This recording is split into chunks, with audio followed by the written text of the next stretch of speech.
Hello, good morning. It's December 27th. And we have another episode of Faith in Humanity, number 2. We're trying this to find good stories for people to feel good about, No politics or, that stuff's going to be there no matter what. But man, I love coffee. So let's go over to our story number 1. I found this on the Good News Network.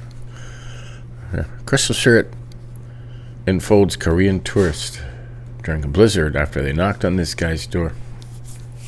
It's amazing. That's a nice picture, A group of South Korean tourists narrowly avoided a ruined vacation with good fortune, swapping it for an unforgettable experience waiting out a blizzard and cooking with a New York family.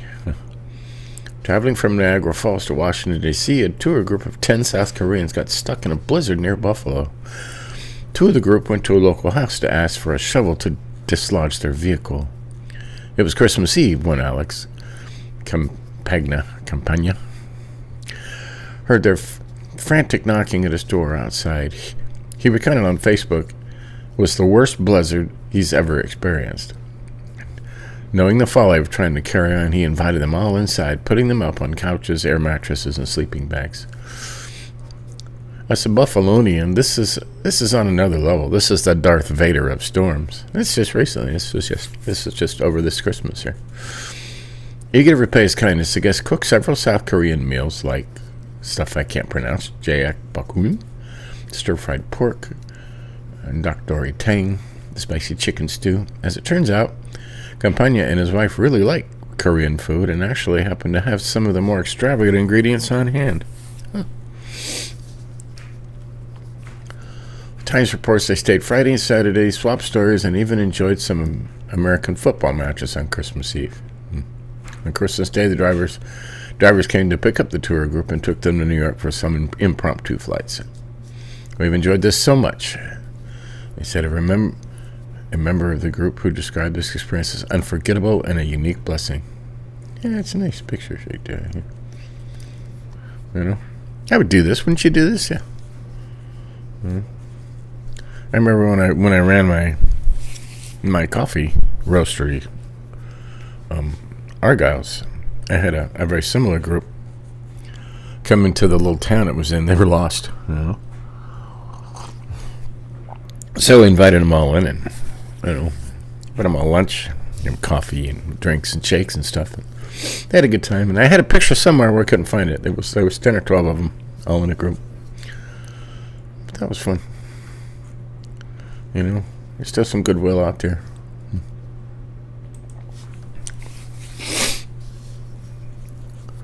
This is an interesting story. Otherworldly scenes. But it's of this world. Show plants breathing in close-up detail. Long-sought discovery. I mean, we know plants breathe in carbon dioxide and breathe out oxygen. Oh, and this thing's going crazy. Stop. Looks like a scene from a horror movie, but eerie research shows plants breathing in close-up detail. This is on a molecular level, in the molecules. You gotta get a really powerful microscope to see this. A new study reveals biologists are gaining new insight into the intricate process with big implications on how to feed the world in the future. They're always told us, turn this for ourselves. You can't just say, look, plants breathe.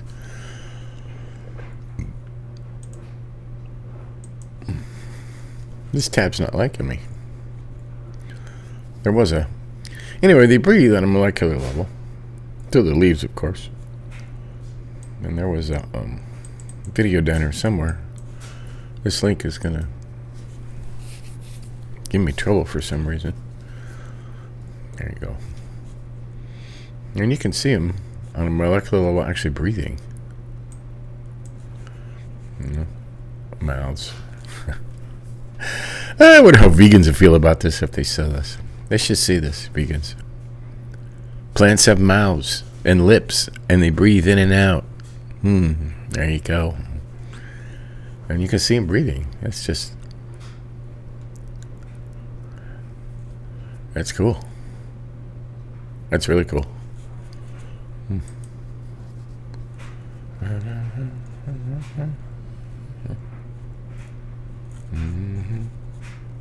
don't know if I saved a story on this one or not.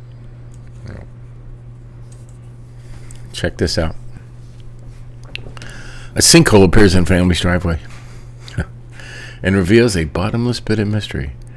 Every homeowner's worst nightmare. You just bought a new house out in the suburbs when a giant sinkhole the size of the Great Pacific Garbage Patch opens up right underneath it, swallowing your new home whole. What began as the uncovering of a small gap under the road turned into an expedition of epic proportions. The locals weren't happy about seeing their neighborhood turn into a jumping off spot for a spelunking site. But after the explorers emerged from the hole, they brought with them quite a big surprise. So, see, there's a house, a nice, calm, quiet neighborhood. Just an average morning in South Dakota. Sun is shining, the birds are singing, there's a hum of excitement in the air as one of the strays is cordoned off with orange traffic cones. But there's no trace of a crash site. Well, there's a sinkhole. Holy cow. As you approach the middle of the grass catch, you watch your step as your brain begins to process what you're looking at. Approximately a hole that's 25 by 25 feet. Wow. Look at it, it's right under the sidewalk and everything. Hideaway holes. Blackhawk County's emergency emergency service vehicle passes you by. Blah, blah, blah. People are trying to tell stories here. Man, look at that.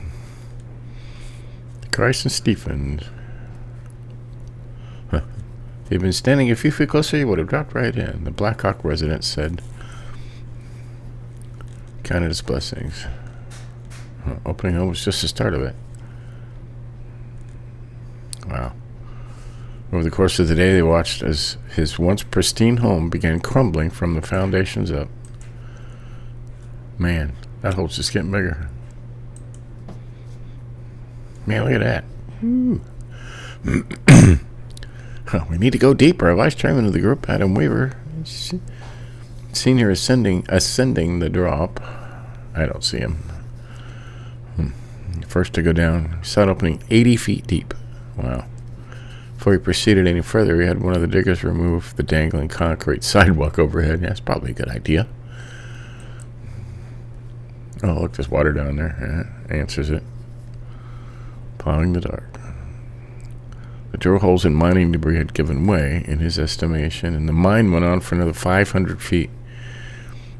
He made a quick sketch of the underground area and headed back up. It goes without saying that the other Blackhawk residents were horrified at his discovery, so they built this on top of a mine. Wow, that's crazy. Adam called it a mine. The next day, 2 fully geared up teams descended to map the subterranean maze. They determined that the mines ran beneath at least 12 homes in the neighborhood. Yeah. Uh-oh is right. Well.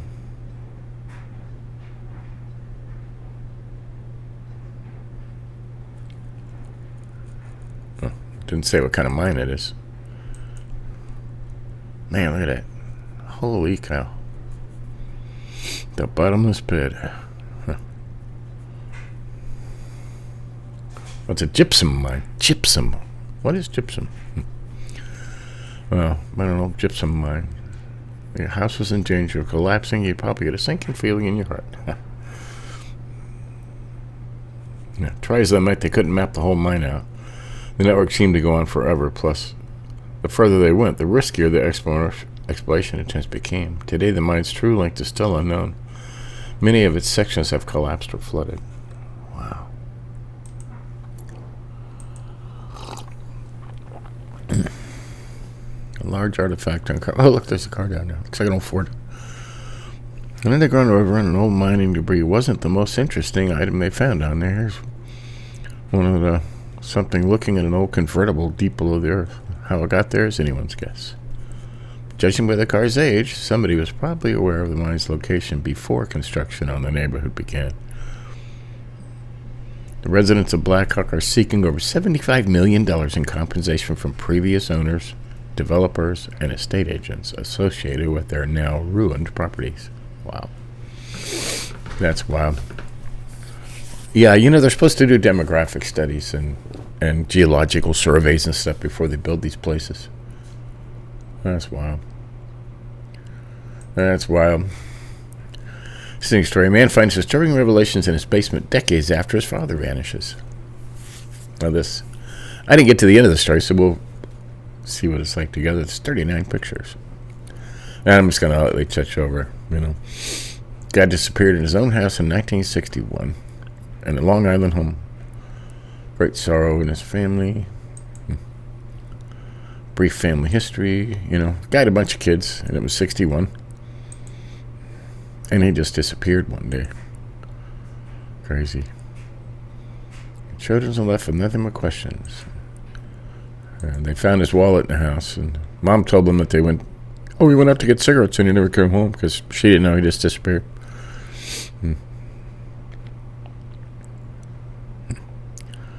Curiosity. The most popular rumor was that the father left his family behind to fly to Korea, where he had been a decade before.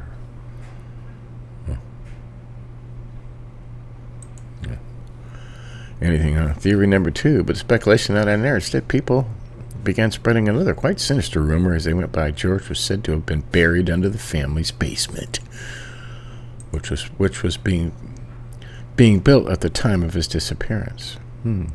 People truly believed that his body would be found underneath the house. If that's true, it meant George never left at all. Wow. The authorities didn't know. Following George's sudden disappearance, it was later claimed that no one had actually filed a missing person report. Consequently, the authorities were likely never aware of his absence. Despite their unanswered questions, his family began to move on the following years.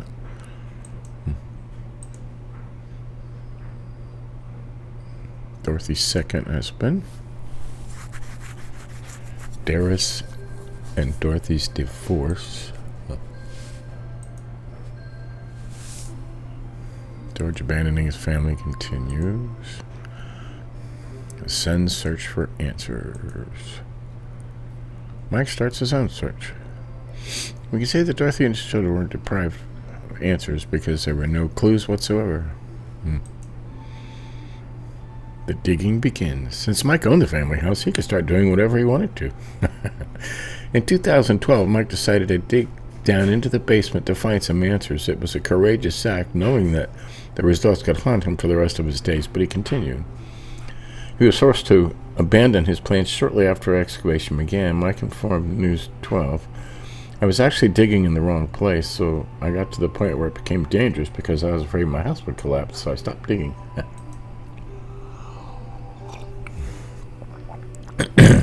That looks like a typical basement, on Long Island. Just because Mike's first attempt was stopped by an engineering issue, he didn't lose hope. Mike and his family never gave up their quest to find the truth. If you are desperate to find answers, no one can stop you. Soon after they gave it their first attempt, they began again. This time, however, they recruited a team of experts to assist them.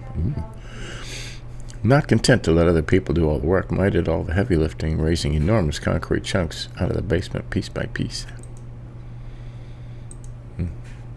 What is this? Well, the health experts Mike and the family were able to find their first clue. Someone who worked with ground-penetrating radar was one of the people Mike got on board. Psychic readers. Mike's childhood ghost encounter. Psychic reveal. Oh, the psychics. I don't believe psychics. Mike and his sons. To make matters more complicated, Mike suffered a stroke during the course of the investigation, but because his family was there to support him, the search continued in his absence. His 2 adult sons, Christopher and Michael, took over. Wow. Man, the turning over. Just another day when Christopher and Michael hit the jackpot. Mike's sons were excavating the psychic specified site. They made a huge breakthrough they found was surreal. They couldn't wait to let their father know. Christopher and Michael Jr. discovered something they felt was interesting, several feet underground. Imagine bringing them and be able to eagerly tell the father about it. We are 100% sure their father was thankful for what they did, not because they found something, because they were with him throughout the project. Mike's reaction. See, they never say what this. After seeing the discovery, Mike down into the pit. Well, what is it? What was buried? The sight that Mike and his sons uncovered was gruesome. He was twisted into a knot. Weird looking, he explained. He was lying twisted in the dirt. He wasn't totally exposed either, Mike told the New York Post. We can't imagine what kind of person could treat a human body like that. Mike didn't forget to reach out to his siblings when he recovered from the shock. He made sure they were the first to know. They also alerted the police the next day, which happened to be on Halloween. Of course it is.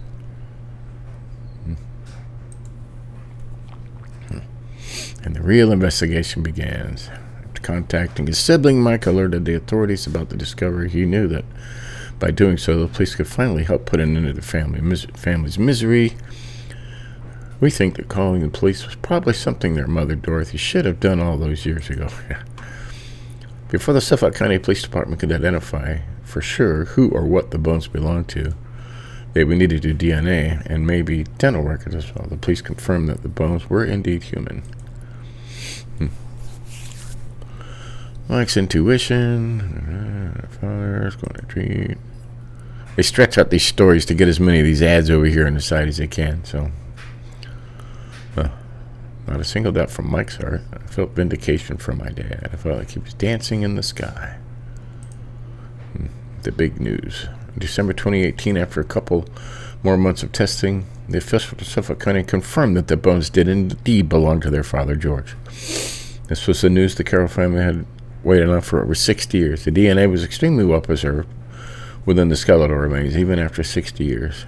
County medical examiner told Captain Mike and his brothers finally had definitive answers about their father's fate after such a long time. What happened to George? Discovery was one thing. It dashed the rumors that he had left his family to tend for themselves all those years ago. However, one question remained. What really happened to him? Obviously, he didn't climb into the hole after digging it himself. After investigating the body, the police concluded that George had been murdered. According to the medical report, it was revealed that he had received blunt force trauma to the skull. However, experts suggested that the impact may have been made after George already passed away. The investigation aligns with the psychic's information. I don't care. Unfinished business. There's so much unfinished business here. There's a story behind the story behind the story. He said. While one question was answered, several more questions appeared. For Mike, it was only the beginning. It took some time to grave, finding his 5 remains was initially his ultimate goal.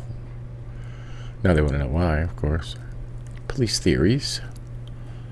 The police, on the other hand, had their own theories. According to the Washington Post, they reportedly wanted to speak with Mike's ex-stepfather, Darris, for example. However, they were unable to question him since he had recently passed away. As a consequence, Mike had maintained an open mind about it, telling Newsday, I'm trying to avoid pointing fingers right now. If only they had found the body a little earlier, they would have potentially more answers. Life must go on. Wow.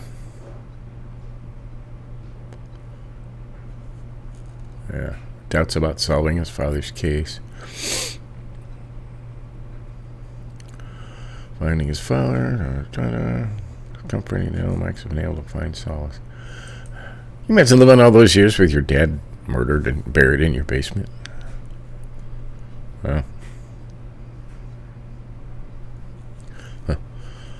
Stephen, another one of George and Dorothy's sons, also relieved to have found his father's remains. He was 5 years old at the time of his father's disappearance. He was too young to understand what had happened. He never believed that their father had abandoned them like their mom told them all those years ago. In November 2018, he told the New York Post, I was surprised that he was here the whole time, and it's wonderful the grandkids can now say they found Grandpa. You know, you kind of have to suspect the mother. You know? There's still many questions regarding the recovery of their father's body, and the siblings still desire to find out more information. The Carrolls can now begin to think about laying their father to rest after they've always wanted to give their father a proper burial. They want to give him a military-style burial in Long Island's Calverton National Cemetery. Mike mentioned to WABC, I want him to be a soldier. I want him to get what he needs. We wish Carol's family the best. Well, that's interesting, huh? All those years in your basement. Crazy. Crazy, crazy, crazy. Well, that's what we got today. We'll continue looking for more stories, heartwarming stuff, If you get any ideas, let me know. But until then, love God and keep your coffee warm.